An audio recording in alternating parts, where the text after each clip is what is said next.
Hello guys, today we are studying 14 topic of our series, that is Ohm's law, power, energy, work, heat in trick, through trick हम पढ़ेंगे guys। वह Ohm's law क्या है, उसके बाद में power के जो फार्मूलेज है वो कैसे हम लॉजिकली माइंडेड कर सकते हैं, और उसके बाद में एनर्जी, वर्क और हीट लॉजिकली और ट्रिक की वजह से कैसे हम ध्यान में रख सकते हैं वो कॉन्सेप्ट्स को, ये हम पढ़ने वाले हैं आज के लेक्चर में गाइस। So let's start.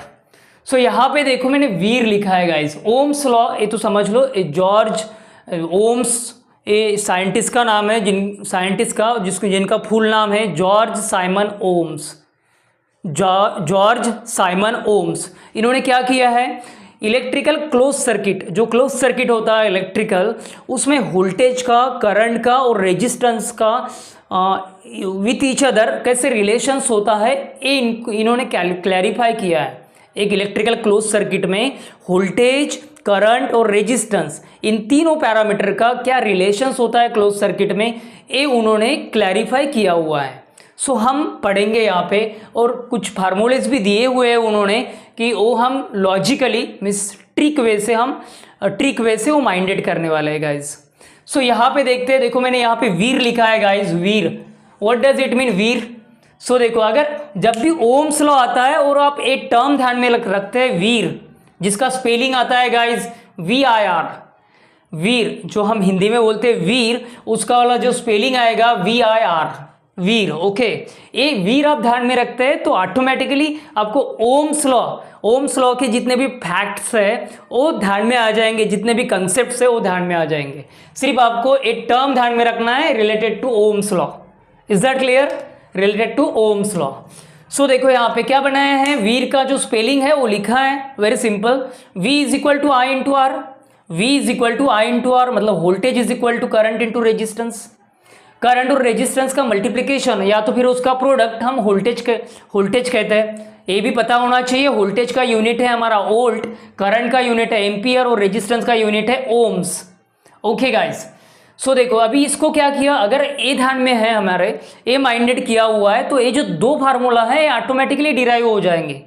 सो देखो यहाँ पे ये जो करंट है एज इट इज रखा, और इसके साथ में जो रेजिस्टेंस है वो वोल्टेज के डिवाइडेशन में गया, मतलब यहाँ पे ऐसा, और इधर भी वैसा ही किया। देखो रेजिस्टेंस एज इट इज रखा है और जो करंट है वो वोल्टेज के डिवाइड में गया।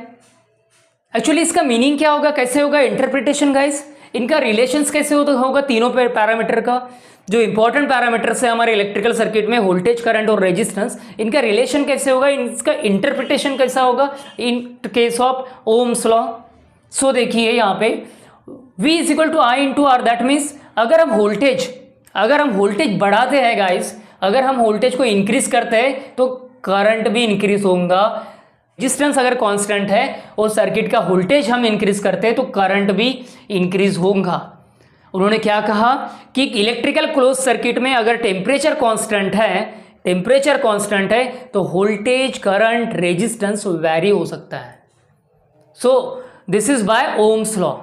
ओके, सो अगर हम वोल्टेज डिक्रीज करते हैं तो करंट भी डिक्रीज होगा if there resistance is constant. Then next current, अगर करंट को यहाँ पे इंक्रीज करते हैं गाइस तो वोल्टेज भी इंक्रीज होगा, और करंट डिक्रीज करते हैं तो वोल्टेज भी डिक्रीज होगा। बट रेजिस्टेंस कैसा है यहाँ पे गाइस, इनवर्सली प्रोपोर्शनल है। इनवर्सली प्रोपोर्शनल मीन्स अगर हम रेजिस्टेंस कम करते हैं तो करंट बढ़ेगा, और रेजिस्टेंस बढ़ाते हैं मतलब इंक्रीज करते हैं तो करंट कम होगा गाइस। सो यहाँ पे इनवर्सली प्रोपोर्शनल है। ओके, दैट मीन्स करंट और रेजिस्टेंस देखते हैं तो इनवर्सली प्रोपोर्शनल है, और करंट और वोल्टेज ये डायरेक्टली प्रोपोर्शनल है। वोल्टेज बढ़ता है तो करंट भी बढ़ेगा, वोल्टेज डिक्रीज होता है तो करंट भी डिक्रीज होगा, रेजिस्टेंस डिक्रीज होता है तो करंट इंक्रीज होगा, करंट इंक्रीज होता है तो रेजिस्टेंस डिक्रीज होगा। So this said by the ohms law. Then next देखो रेजिस्टेंस अगर हम डिक्रीज करते हैं तो करंट इंक्रीज होगा, रेजिस्टेंस इंक्रीज करते हैं तो करंट डिक्रीज होगा, इनवर्सली प्रोपोर्शनल है। और देखो स्टेटमेंट के माध्यम से क्या बोला है उन्होंने, स्टेटमेंट क्या दिया है ओम्स लॉ का, ए वाला दिया है, current is equal to A वाला। जब भी आपको in competitive exam ask what is the ohms law in statement, statement भी पूछा जाता है। देखिए ये जो हमने जितने भी यहाँ पे फार्मूला हम जितने भी पढ़ेंगे फार्मूला, वो न्यूमेरिकल कंसेप्ट्स को भी आप न्यूमेरिकल होगा वो भी सॉल्व करेंगे इसके माध्यम से, और थ्योरी कंसेप्ट से वो भी सॉल्व होंगे guys. If you are studying in this way, then definitely you will get benefit at both in terms of theory and in terms of numerical. Okay, they can ask in any way. Okay, so यहाँ पे अगर statement से पूछता है Ohm's law तो कैसे पूछता है? सो ए वाला होता है स्टेटमेंट बेस पे, कौन सा? I is equal to V by R. So अगर क्या बोलता है स्टेटमेंट में अगर इलेक्ट्रिकल क्लोज सर्किट का करंट इंक्रीज होता है तो वोल्टेज भी इंक्रीज होगा, करंट इंक्रीज होता है तो वोल्टेज भी इंक्रीज होगा, या तो फिर वोल्टेज इंक्रीज होगा तो करंट भी इंक्रीज होगा। और करंट इंक्रीज होता है तो रेजिस्टेंस पे क्या अफेक्ट होगा? रेजिस्टेंस कम होगा। करंट इंक्रीज होता है तो रेजिस्टेंस डिक्रीज होगा, करंट डिक्रीज होता है तो रेजिस्टेंस इंक्रीज होगा। So this is said by Ohms, okay, in terms of statement, okay। कभी भी आपको स्टेटमेंट में पूछा गया तो ए वाला जो सेकंड फार्मूला है वो आपको माइंडेड करना है guys, okay. Then VIP guys, ये तो बताए वीआईपी में तो पावर होता है, वीआईपी में ही पावर होता है। पावर देखो, जब भी पावर का बात होता है तो वीआईपी ये आपको माइंडेड करना है गाइस। पावर, जब भी पावर का कंसेप्ट आता है तो आपके माइंड में वीआईपी आना चाहिए। वीआईपी का मीनिंग होता है वेरी इंपॉर्टेंट पर्सन। सो यहाँ पे देखिए क्या कैसे किया है, V I is equal to P, मतलब पावर क्या होता है? वोल्टेज और करंट का मल्टीप्लिकेशन होता है या तो फिर प्रोडक्ट होता है। इसको ही हम डिराइव कर सकते हैं। देखो P इज इक्वल टू, मतलब ए वाला देखो ए ऐसा लिखा है, थोड़ा रिवर्स में लिखा है, तो ए वाला देखो ए थोड़ा डायरेक्टली लिखा हुआ है, P is equal to V into I, मतलब वोल्टेज और करंट का मल्टीप्लिकेशन पावर होता है।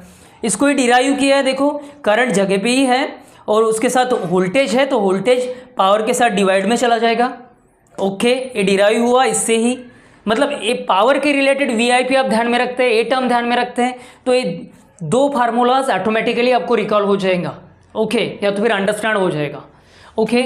सो देखो next P is equal to V square by R, मतलब voltage square divide by R. So ये आपको थोड़ा माइंडेड करना होगा, ओके। ये भी कुछ नहीं, लॉजिकली अगर इसमें ये दोनों में से कोई भी एक आप माइंडेड करते हैं तो दूसरा ऑटोमेटिकली रिकॉल हो जाएगा guys.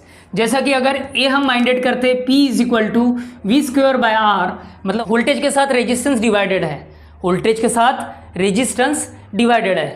P is equal to V square by R एक माइंडेड करते हैं तो करंट के केस में क्या होगा? सेम होगा, मल्टीप्लिकेशन में होगा। क्या होगा? मल्टीप्लिकेशन में होगा। अगर वोल्टेज के